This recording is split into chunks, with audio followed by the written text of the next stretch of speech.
Eu comecei na música com 3 anos de idade, na igreja, né? Minha mãe conta que eu saí correndo lá pra frente, peguei um instrumento chamado meia-lua. Eu tenho esse instrumento até hoje, né? Foi uma referência pra mim. Hoje eu toco 16 instrumentos musicais, sou autodidata, né? Comecei na igreja, logo na sequência tocando rock, né? Aí depois eu vim pra cultura reggae. E atualmente eu estou no hip hop, tocando com o DRR Banda, ok? A questão da produção musical foi, na verdade, não digo nenhuma necessidade, né? Porque há uns 15 anos atrás era muito difícil ter acesso a um estúdio muito caro. Eu cheguei a deixar 35 mil reais num estúdio na minha época do gospel, né? Ali Renascer, Quadrangular, enfim, a gente tinha um trampo bem alicerçado. Mas saí dessa tribo, né? Aí vim pro reggae, segui por bastante tempo com a banda chamada de A Save, né? Que é fundada em 2012. E na sequência fui convidado para adentrar ao DRR Banda, né? Junto com os meus amigos. Gravamos o EP do The Menos Crime e subsequencialmente gravamos com Facção Central, estamos gravando com o Mr. Grandier, estamos também gravando com Drs. MCs, enfim. Essa galera old school do hip hop nacional. É uma grande honra, sabe? Fazer parte dessa história e tá realizando sonhos e concretizando uma nova etapa. O lance da produção musical começou, digo, como uma brincadeira, né? Porque eu tinha uma webcam, né? E aí eu comecei a gravar com o áudio da webcam. Depois eu joguei a webcam dentro do violão e aí deu distorção e eu fiquei impressionado, né? Porque a base da distorção é volume sobre volume. E como a webcam estava dentro do violão, ela trouxe uma distorção e aquilo eu fiquei fissurado. Logo na sequência eu descobri a entrada, né, do computador. Comprei uma mesinha e comecei a trilhar o caminho assim, meio que ali pra mim mesmo. Depois disso eu comecei a dar aula de música. Aí foi aonde eu entrei na GR Produções, que era uma empresa de aluguel de som e iluminação. E a gente foi se aventurando, compramos uma interface, né? E eu fui me apaixonando mais ainda pela gravação, né?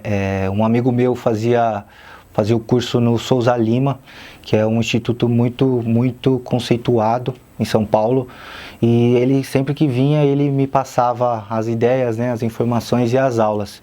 Eu nunca fiz curso, nunca fiz aula, sou autodidata, né? A gente faz ali como, enfim, né? Foi naturalmente, não tem como explicar, sabe? A gente foi evoluindo e galgando degraus. E só o tempo realmente, o tempo é rei e fez a gente chegar aqui nesse espaço que hoje, graças a Deus, é 100% meu, não tenho sócio aqui. E a gente, a vibe maior de todas que me apaixona, né? Eu acho que não chega nem a ser a música, só a música em si, mas sim realizar o sonho das pessoas. Sabe, eu até brinco com a galera que vem, eu falo, mano, a gente não grava música, a gente realiza sonhos. E ver a galera, sabe, sentindo aquela energia e tirando uma parada da cabeça, sabe? Ou do instrumento ali que ele só fazia em casa e grava, e ele se ouve, é uma magia muito grande. Cara, quais são as habilidades que um músico ele precisa ter para ele se aventurar na produção? Assim. Cara, existe dois mundos, né? Tem a produção musical e tem o engenheiro de áudio, né? No caso, você pode ser produtor musical e não ser engenheiro de áudio. E existem duas vertentes, né? Existe a música acústica, né? Gravada com instrumentos, que no caso vem a banda, você contrata um produtor fora o engenheiro de áudio. Você contrata o estúdio com o engenheiro de áudio e você escolhe um produtor da sua escolha. Geralmente alguém que já esteja na cena, alguém que já tem uma linguagem. E o produtor musical, ele vai te dar o norte. E automaticamente, para ter uma assinatura de um produtor, você tem que... o que ele falar ali é regra, né? Você está pagando o cara porque ele realmente tem a propriedade do segmento, né? Escolhido, seja rock, reggae, pop, enfim. Você tem que escolher um produtor que realmente esteja ali na linhagem. E tem a segunda, a mais nova, né, e uma parada que está sendo viral, que é o beatmaker, que no caso ele já é o músico, ele é o produtor e muitas das vezes também o engenheiro de áudio, mixagem, masterização, enfim. Então tem esses dois mundos. Quando eu comecei, o que me apaixonou de verdade foi a captação por instrumentos. Eu comecei a gravar instrumentos já com 12, 13 anos de idade, mas profissionalmente mesmo há uns 8 anos, né? E os meus estúdios eram focados em cima disso. Eu, com a necessidade da galera, né, do funk, do trap, do hip hop, pelo som digital, eu acabei me tornando um beatmaker. Entende? E por ser multi-instrumentista, isso me facilitou bastante. O lance de eu já ter propriedade sobre a engenharia de áudio, né? Na questão captação, né? Pô, você vai gravar uma batera, mano, você tem que tacar a PL0, você tem que posicionar o microfone. Existem vários tipos de posicionamento, mano, é um mundo, sabe? E o beatmaker, o som já vem processado, o bumbo já vem gostoso, aí depois você passa o compressor, o equalizador e aquilo tudo se enriquece de uma forma muito mais rápida e fácil.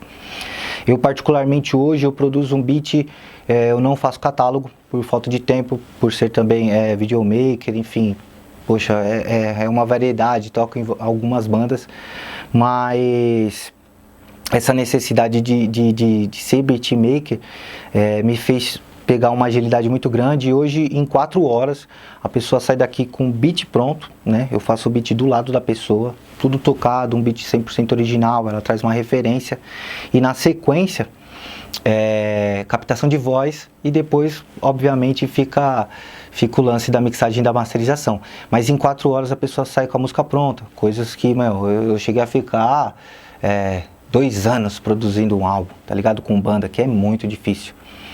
Inclusive o álbum, o EP do De Menos Crime, Os Guerreiros São de Pé, com o DRR Banda, durou mais ou menos isso, porque, cara, pra você captar um som de batera, um som de contrabaixo, o contrabaixo precisa ser bom, tem que ter uma captação boa, não pode ter hammer, enfim, é diferente do digital que o som já vem processado. A primeira abordagem, né, cara, é tentar entender o que o cliente está procurando. Isso a gente consegue com uma conversa e também com sons de referência. No caso do De Menos Crime, eles queriam vir com uma abordagem que nunca tinha sido feita antes, que era um trampo de hip hop feito com banda. Então a gente teve que esmiuçar, entender cada música. Por exemplo, nesse álbum aí tem R&B, tem reggae, tem um pouco de trap também, tem um pouco do gangster, mas tudo tocado. No caso do beatmaker, eu já peço antes, né, um beat de referência. Uma referência, um beat que ele se espelhou, às vezes até um beat free da internet, só para poder ter um pouco da noção, certo? Aí eu tento pegar o BPM, né, em cima, eu tento pegar a tonalidade e a gente cria algo a partir daquilo, certo? Para que ele também não se destoe muito do que ele fez e arranjou. Porque hoje em dia, né, mano, quando você vai fazer um trabalho beatmaker, a galera já tem um beat de referência, já escreveu em casa, só que como não dá para usar o beat para poder vender nas plataformas digitais, né, dar direitos autorais, a galera recria, claro que não fazendo um plágio, logicamente, mas tentando trazer pelo menos a intenção e o sentimento do som, entende? A energia, né? Principalmente o beatmaker, tonalidade, né? Geralmente eu mudo, pego a tonalidade, como o campo harmônico é vasto, a gente consegue sair bastante da referência original. Ah, cara, é uma loucura, velho, de verdade. A gente, se não fosse uma paixão, eu acho que eu não estaria mais nessa área. Entende? A gente se doa muito, a família sofre também, né? Porque, pô, cara, é muita coisa. E pela necessidade realmente da cultura, eu acabo, tipo, me desdobrando um pouco aqui, um pouco ali. Claro que tem que ter tem que ter uma agenda impossível e eu cobro muito isso dos clientes também, questão de horários, responsabilidade. Mas também tem um lance, né, que a galera às vezes confunde, pô, você contrata, por exemplo, o Felipe, músico, e aí entra na banda e acha que a Pardal Records faz parte também, enfim, a galera não consegue muito desvincular e abrir isso. Eu já tive, acho que dezenas, para ser real, assim, de situações como essa. Mas o lance maior seria entender quando é o seu papel de produtor, quando é o seu papel de engenheiro de áudio, quando é o seu papel de músico, entende? Então, por mais que você tenha vontade de fazer a parada com maestria e você sabe o caminho, você tem que ouvir o cliente e ele dá a palavra final, a não ser que eu seja o produtor, que ele me contrate para ser o produtor do álbum, né? Então, fica à mercê do produtor. Por exemplo, tem uma banda, a banda tem 6 integrantes. 6 pessoas falando não dá, cara, é complicado. Então tem que ter uma pessoa com norte e um instrumento de cada vez, enfim. E saber entender também. Eu vou contar uma história bem interessante. Isso daí modificou minha vida assim e eu consegui encaixar e saber me posicionar em cada posição. Na década de 90, a Xuxa estava gravando o seu primeiro, eu acho que o segundo álbum, acho que era o primeiro álbum dela, infantil. E na sala estava o engenheiro de áudio, estava o produtor musical e o produtor de marketing, né? E ela gravou, então, enfim, colocou lá a voz e o produtor musical saiu. E só estava o produtor de marketing e o engenheiro. O produtor de marketing chegou e falou: "E aí, cara, o que você achou?" Né? Aí ele falou: "Pô, cara, ela se mentonou um pouco, mas qualquer coisa a gente contrata alguém com uma voz parecida e faz." Porque, se eu não me engano, na época ainda o Altatane, né, que dá uma correção, não estava em alta, porque faz muitos anos. E o que acontece? Existe uma pecinha, um botão na mesa de som chamado Talkback, né, que faz com que a pessoa que esteja gravando ouça o que você está falando na outra sala, e ela ouviu, e ela saiu chorando, e foi pra fora e falou com o produtor musical. O produtor musical entra na sala enfurecido, cara, assim: "Meu, cara, vocês são loucos. Você é pra mexer os botões e ouvir o que eu tô falando. Você é pra vender o trampo. Como é que vocês fazem um comentário desse?" Aí acabou que ela não gravou, tiveram que contratar uma pessoa, enfim, isso daí é um backstage bem legal que dá para poder entender, e você tem que entender, né? E muitas das vezes tem que até passar para o cliente, para que ele possa entender essa dimensão, porque senão o trabalho acaba procrastinando muito e o trampo acaba não saindo. O cantor solo que quer gravar um trampo com banda, né? A gente contrata os músicos. No caso aqui eu consigo gravar a maioria dos instrumentos, né? Então eu consigo ter uma linguagem com o cliente. Quando é beatmaker é o lance da referência, que não tem muito o que fazer, né? Quando é banda, a banda, né? Geralmente tem que ter uma pré-produção. Eu particularmente gosto de gravar um ensaio para poder entender o que eles estão querendo reproduzir. E a partir disso eu consigo, claramente como produtor, né, não falando como engenheiro de áudio, consigo entender e ver as deficiências e as qualidades que a gente pode utilizar ali. Dependendo do trabalho, já aconteceu comigo também, de chegar e o baterista não conseguir vir no time, no tempo, e a gente, tipo, é uma banda, certo? Os músicos são oficiais, né, do projeto, só que o músico não consegue executar ali. Ao vivo o cara toca muito, mas infelizmente no BPM acaba pecando um pouco. E já chegou da gente ter que contratar um outro baterista para poder gravar o trampo da banda, só que ficou no sigilo, né, e acabou saindo. Tipo, saca? Aconteceu até com uma banda minha mesmo. Era uma banda gospel chamada Geração 34. E a gente contratou um dos melhores bateristas aqui de São Paulo, chamado Guga Bento, da Igreja Beriana Louvor e Adoração. Cara, mano, um canhotinho maravilhoso. O nosso produtor na época era o Evaristo Fernandes, tecladista da banda Voz da Verdade. A gente gravou no estúdio Guidon. E a gente também gravou num estúdio lá na Lins de Vasconcelos. Na época, o Evaristo era gerente da Playtech, ele trouxe uma bateria que só o corpo era R$35 mil pra gente gravar. E, meu, o estúdio lá era top, enfim, os pré-amplificadores folheados a ouro por dentro para não dar ruído. E então eu já tive essa experiência e eu tinha 14, 15 anos, então eu consegui já absorver muito disso. Um cara que foi incrível para mim, desculpa até sair um pouco da conversa, porque eu sempre falo dele, porque ele foi muito, muito importante para mim. O Getúlio, o finado Getúlio. Cara, era um cara super humilde, sabe? Não é como a gente vai em alguns estúdios que o cara fica fechado, não troca uma ideia. O cara passava as pérolas, sabe? Muita coisa do que eu tenho hoje de skill, né? De sabedoria veio através desse cara que, mano, E eu trago muito disso hoje na minha vivência e na minha produção, que é, pô, cara, não existe concorrência, tá ligado? Não existe, você tem estudo, não, cara, vamos correr, vamos aprender, vamos fazer, sabe? E tipo, segurar as informações, enfim, eu trago muito disso aí na minha cultura. E sobre suas influências, assim, desde de músico, assim, aquela galera que você gosta, você citou um aí, e também como produtor, você tem umas referências assim que você fala, pô, mas esses caras aqui era pica no bagulho. Cara, por incrível que pareça... Perdão. Não, imagina. Por incrível que pareça, cara, é complicado, porque eu sempre curti muito tirar o som e fazer a minha versão. Eu acho que talvez isso que, tipo, me tirou um pouco da caixa, sabe? Eu sempre, desde a época da igreja, até no reggae, né, no rock, no hip hop hoje também, eu gosto muito de ter a minha interpretação, então eu consigo ter um feeling. Eu até brinco com a galera, falo, mano, é tanta produção que a gente acaba rotando arranjo, tá ligado? De tanto arranjo que tem que ser produzido. E hoje, atualmente, cara, por incrível que pareça, cara, eu não escuto som, eu não escuto música. Eu faço só minhas produções e nos momentos que eu tô de folga, eu gosto de assistir um filme, gosto de assistir uma série. Até mesmo porque eu tô migrando depois de muitos anos no áudio, né, migrando para essa parte do vídeo. Então é uma nova paixão que acaba lavando um pouco a minha cabeça para que eu não pire, tá ligado? Porque é muito trampo, é muito som, é muita informação.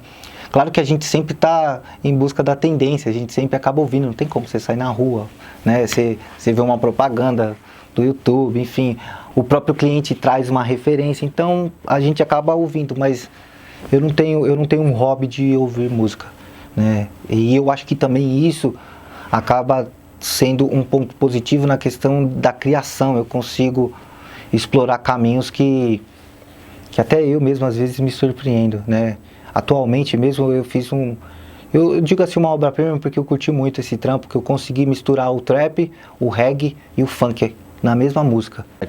Respondendo a pergunta, né, do meu amigo presente aqui, o Rodrigo NDN, monstro. Na verdade, esse é o papel do produtor, né? Se eu fosse levar ao pé da letra, quando a pessoa vem com a banda aqui e me contrata, eu sou um engenheiro de áudio, então eu calado estou, calado tenho que ficar. Mas a gente não consegue, né? A gente acaba dando uns pitacos aqui, outro ali, mas se a gente vê que há uma resistência, eu já paro e tipo, mano, segue, toca o barco. E quem manda, na verdade, quem vai ser o produtor do trabalho, seria o músico responsável, ou os músicos, né? Então eu já saio dessa área, certo? Mostrando agora a questão do trabalho que eu consegui misturar o funk, o reggae e o trap, certo? Inclusive eu canto nessa música, é um feat com os meus amigos. E soltar aqui pra vocês.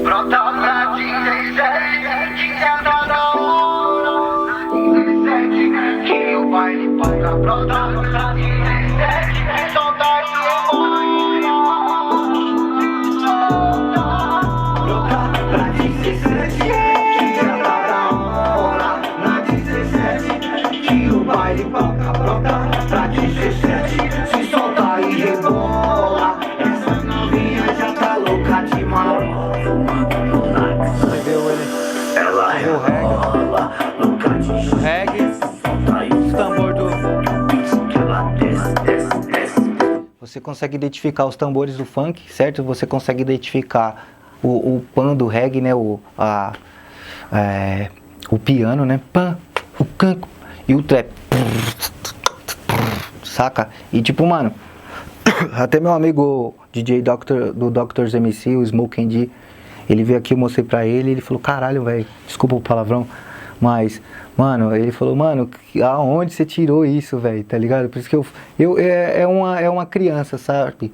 E por incrível que pareça, o cara que me contratou pra fazer esse trabalho, ele nunca cantou, ele não tem um trabalho nas redes sociais, ele tá começando, vai ser, inclusive tá, primeira mão, não sei se talvez quando for lançar esse vídeo já vai estar no ar, mas, cara, ele era um DJ de festa, e ele cantava rap antes e falou, mano, eu quero ingressar no funk.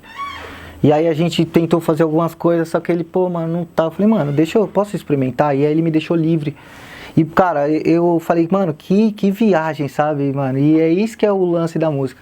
Então, tipo assim, dos trampos mais recentes, esse trampo aí, eu, tipo, meio que fui um alquimista ali, que consegui mesclar uma parada que eu particularmente não tinha visto antes. Eu vi o funk com trap, eu vi o funk com reggae, eu vi o reggae com trap, mas nunca os três elementos ao mesmo tempo. É a questão do BPM, né, do metrônomo. Porque a galera, tipo, músico, né, mano, a maioria quando vai estudar não treina com o metrônomo e aí acaba se viciando e oscila muito. E aí vai vir gravar e aí isso acaba perdendo, o cara perde o feeling, perde o tato, perde o groove, sabe? Perde a essência porque fica travado numa coisa que não manja. Hoje pra mim, eu até apelidei o metrônomo, é o meu amigo Jorge.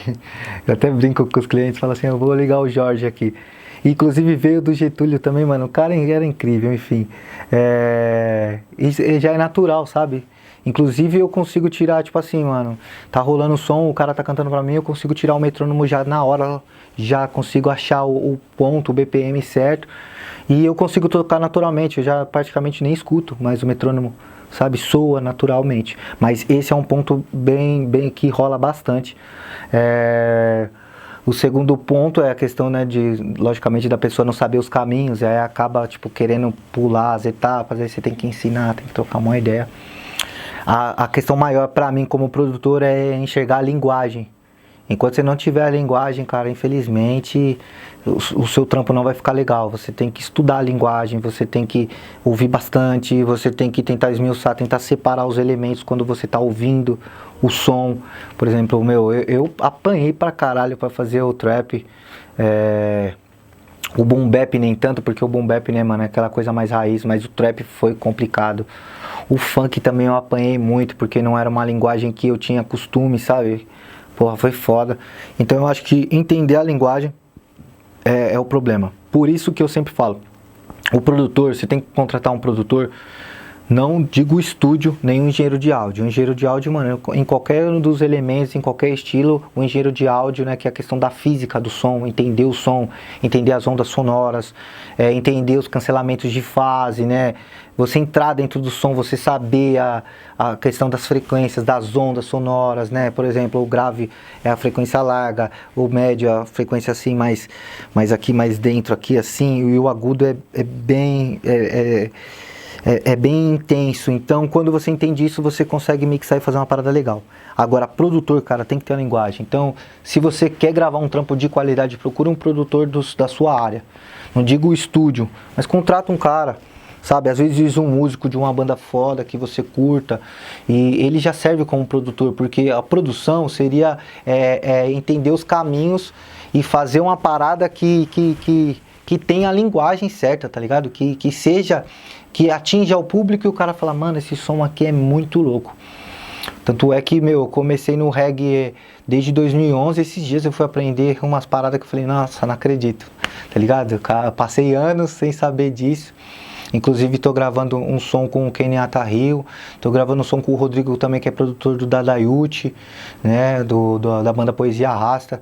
E, mano, tá sendo uma experiência, cara, que graças a Deus, é uma coisa chamada ego, é uma coisa que eu consegui tratar bastante, porque atrapalha também. Mas, sabe, tipo, saber ouvir, saber escutar, saber absorver, sabe? E, enfim, né, mano, esse trampo, músico é complicado, 70% dos músicos são egocêntricos, isso é um fato, tá ligado? E tratar isso também, possa ser que se encaixe também na pergunta, que é uma das maiores deficiências, né? Conseguir trabalhar com o ego do artista e conseguir... É complicado, cara, esse daí é o pior de todos, porque eu tenho que ser meio que um psicólogo, sei lá, mano, uma parada que eu tenho que me fazer de louco pra ganhar o louco, tá ligado? Na verdade, é tudo graças ao marketing, né? Se você tiver, porque tipo assim, você vai gravar o som, beleza, pô, gravei o som tá maravilhoso, cara, tem 300 milhões de pessoas gravando sons maravilhosos todos os dias, e se você não tiver um plano de ação de marketing e grana, né, ou pagar uma produtora de marketing, enfim, você pode ser dono do seu trabalho, dono do seu fonograma sem problema nenhum, mas esse lance, cara, uma coisa que também eu pequei muito, né, foi bom, né, conhecer toda essa área para poder estar falando para vocês, mas me atrapalhou um pouco em relação à musicalidade, porque eu tive que parar de estudar música para poder estudar registro, distribuição, marketing. E aí eu falei, mano, eu vou ficar louco, cara, porque cada vez daqui a pouco eu sou um exército de um homem só, e aí não tem tempo, as 24 horas não são suficientes, tá ligado? Que foi exatamente a questão da outra pergunta, de como é que eu levo e consigo administrar tudo isso. Na verdade, eu consigo não conseguindo, né? Eu vou fazendo o que dá para fazer, certo? E aí o que acontece? O mundo, a distribuição do fonograma, a distribuição da música mudou drasticamente de 15 anos para cá, se eu não me engano. Posso estar errado em questão da data e da cronologia. Mas antes era-se feito o CD, né? Mandava-se para Manaus. Aí tem os direitos autorais, né, do ECAD, enfim. Tinha um dinheiro que vinha ali, né, dos direitos autorais, mas a grande parte venha dos CDs, né? Então, poxa, velho, eu acho que era mais fácil antes a sua música chegar no ouvido do público do que hoje. Porque hoje é uma avalanche de informação, uma avalanche de música. E se infelizmente você não tiver uma grana legal, a sua música não vai chegar. Ou é... Pior que não vou nem falar, é muito bom pra viralizar, mano. Primeiro que é uma obrigação a sua música ser boa, tá ligado? Isso é uma obrigação, é o mínimo. E depois, logicamente, né, o audiovisual, né, como você vai vender o produto, né, a fotografia, a capa, enfim, isso é o básico. E depois não tem como, é o marketing, né, velho, é a distribuição, é pagar as plataformas, enfim, ter acesso. Só que se você for atrás para fazer isso, cara, infelizmente você vai nadar e não vai ter tanto resultado. O certo mesmo, infelizmente, é você juntar um dinheiro igual você juntou dinheiro para poder gravar no estúdio bonitinho. Por exemplo, pô, gastei 6 mil reais para gravar o trampo, você tem que ter 12 para marketing, tá ligado? Não adianta, cara, não adianta mesmo, infelizmente. Ou o seu trampo é muito ruim, você é muito debochado e, tipo assim, você virou uma piada. Aí viraliza lindo, tá ligado? Porque hoje em dia, infelizmente, é isso que o povo gosta, né? Vamos assim dizer. Então eu já vi trocentos milhões de trampos maravilhosos. Inclusive, tem um artista que eu gosto muito recentemente, mano, que é uma referência pra mim, né? Perguntando. Que, tipo assim, foi um cara fora da caixa que até me compararam com ele, um amigo nosso em comum, que era o Gilson, que é o Glebo, né? Do Estúdio Forno. Muito instrumentista também, cara, o cara faz um trampo assim fora da caixa. Tem uma banda chamada Maquinamente, e aí você vai ver no Instagram, vai ver as visualizações, porra, pouquíssimas, tá ligado? E aí você fala, meu Deus, por que um artista desse não tá na boca do povo, a galera não tá ouvindo, não tá absorvendo essa energia maravilhosa?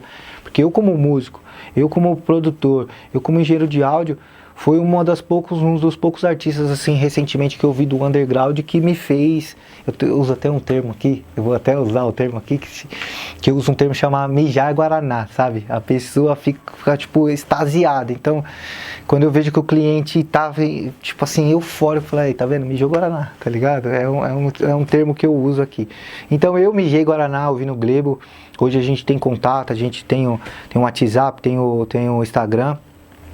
E, cara, infelizmente não adianta. E ele tem acesso, ele tem um estúdio, vamos se dizer assim, pô, o meu estúdio aqui é fichinha perto do dele, que é, pô, os melhores equipamentos, enorme, num lugar legal, tá ligado? Aqui a gente tá na periferia, sou undergroundaço mesmo, tô aqui um ativista periférico tentando realizar o sonho da galera por um preço, tipo, que não existe, sabe? E é isso que me motiva, sabe? Muitos amigos chegam em mim e falam, pô, Pardal, já era pra você estar, sabe, estourado, com muita grana. Eu falo, pô, mas eu sou feliz, cara, tá ligado? Eu sou feliz e realizar e ver aquele olhar da pessoa, ver a pessoa que nem ontem, o cara chorando aqui, ouvindo o trampo que a gente fez e, tipo, mano, em 40 minutos, assim, o cara, tá ligado? Isso que é o verdadeiro pagamento.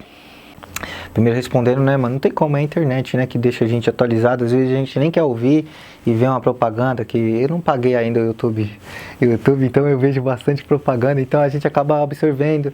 É a rua, né, cara, não tem como, você sai na rua, você tá ouvindo música e a galera tá ouvindo sons, aí você, caramba, que legal, né? Hoje eu não vejo mais, não tenho televisão, não vejo televisão, né, eu só vejo as plataformas de distribuição, né, que no caso, né, Amazon, Netflix, enfim, ali a gente acaba, né, nas séries ouvindo coisas novas. Infelizmente a rádio hoje já é obsoleta, né? Mas a internet, né, o YouTube, e vendo de outras pessoas. Eu basicamente conheço muita coisa através dos meus próprios clientes, né, que trazem como referência, às vezes mostra, às vezes a gente tá gravando, enfim. E a segunda pergunta, vamos começar do mais fácil, né? O beatmaker. Por que mais fácil? Porque hoje em dia você não precisa saber tocar, você não precisa ter teoria musical, porque hoje em dia você pode pegar um sample, o mínimo que você deve ter é ritmo. Que na verdade, o que é a música? A música é ritmo, melodia e harmonia, certo? Até brincam, né? Falam que bateria não é ser músico, porque só tem ritmo, não tem melodia, né? E o pessoal da orquestra até brinca, enfim. Hoje em dia você pode fazer samples, você pode pegar umas colagens, você pode fazer um loop de uma parte que tem uma harmonia de um começo de uma música de 1900 e tralalá e jogar uma batida em cima e já era, você tem a parada. E hoje tem aplicativos que você consegue descolar qualquer tom, a tonalidade da parada, tá ligado? Até o meu próprio amigo Rodrigo NDN aqui, ele não é músico, não sabe tocar, não tem harmonia, mas ele produziu todas as músicas do álbum dele. Tá ligado? Em casa, no Fruity Loops, no notebookzinho. A grande maioria. Então, cara, é um lance assim. Beatmaker hoje, mano, hoje em dia, pra você fazer um som, cara, se você tiver o mínimo de conhecimento no computador, né, que é o básico. Hoje em dia, até no videogame, se não me engano, no Play 3, no Play 4, dá pra você produzir também. Mas o mínimo, né, de interação com a tecnologia, no celular, enfim. E, cara, ritmo. Um pouco de senso, né, de harmonia, mas infelizmente, né, eu vejo vários caras assim que, tipo, não tem noção nenhuma e fazem trampos, você olha, você fala, caramba, velho, que trampo muito louco, certo? Agora, pra você ser um produtor musical, cara, na moral mesmo, você tem que ser músico. Pelo menos um instrumento para poder entender um pouco e conhecer dos outros instrumentos, pelo menos ouvir, saber, né? Pô, eu não sei tocar, mas eu sei, né, pô, que é pu-pu-pá, pu-pu, da bateria, certo? Ver uma guitarra, ter um ouvido, né, pra você ver se tá desafinado, se tá afinado, se tá legal. Então não é qualquer pessoa que consegue ser um produtor. Isso daí é uma parada que só o tempo vai te transformar num produtor. Agora, engenheiro de áudio, cara, você tem que estudar, não tem como. Você tem que estudar, hoje a internet tá aí pra isso, mas você tem que estudar muito, muito, muito mesmo pra você ser um bom engenheiro de áudio. E voltando a outra pergunta, uma das maiores deficiências hoje é a mixagem e a masterização, né? Que a galera acaba viajando um pouco, a mixagem, né, a questão dos volumes, encaixar, né, harmonicamente todos os elementos, né, saber quais são as prioridades. Pô, essa música é do baixo e da bateria, então o teclado e a guitarra vai ficar um pouco mais atrás, enfim. E a masterização, né, mano, é chegar num volume padrão nacional e internacional que não distorça, né? Se você não tiver bem também, o próprio EP do The Menos Crime, eu optei por contratar um amigo meu, o Rodolfo, do estúdio Soundhound, né? Um abraço aí, Rodolfo, mano, monstro, né? E aí eu contratei ele para poder fazer a masterização, porque, cara, meu ouvido já estava saturado, eu tinha passado por toda a parte de criação, a maioria dos instrumentos também passava por mim, eu dava um pitaco por ser multi-instrumentista, né? Enfim, e tipo, depois fazendo a mixagem, então meu ouvido já estava saturado, né? Enfim, tem a história do tímpano, mas eu não vou contar hoje, né? Quem sabe um dia aí na internet, mas satura. Eu vou ter que contar, não vai ter jeito. O nosso tímpano tem uma musculatura que leva a informação para o cérebro. Na verdade, a música não existe, o áudio não existe, são apenas vibrações que mandam a informação para o tímpano e o tímpano manda essa informação para o cérebro. Se você ficou ouvindo muito a mesma música ou muito a mesma frequência, esse músculo do ouvido, ele se enrijece. Então você não vai ouvir o som do jeito que ele é, então você acaba viajando e aí você vai ouvir depois que merda que eu fiz, entendeu? Então, o conselho que eu dou, né, esse daqui é a pérola,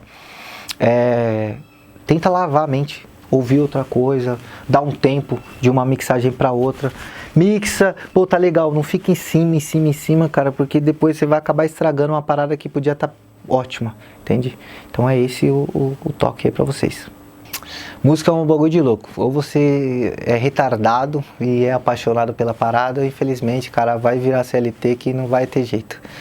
Sabe, você vai sofrer, você vai ganhar pouco, algumas vezes pode ser até humilhado, Mas se você realmente gosta, se você tem aquela formiguinha, aquele negocinho assim que te incomoda e você não consegue ficar sem tocar, ou sem produzir uma base, ou se você tem uma letra que você quer expor, né? Porque, pô, você vai pintar um quadro, você não vai deixar o quadro atrás do guarda-roupa, né? Você vai expor pra galera. Então, mano, vai atrás do seu sonho.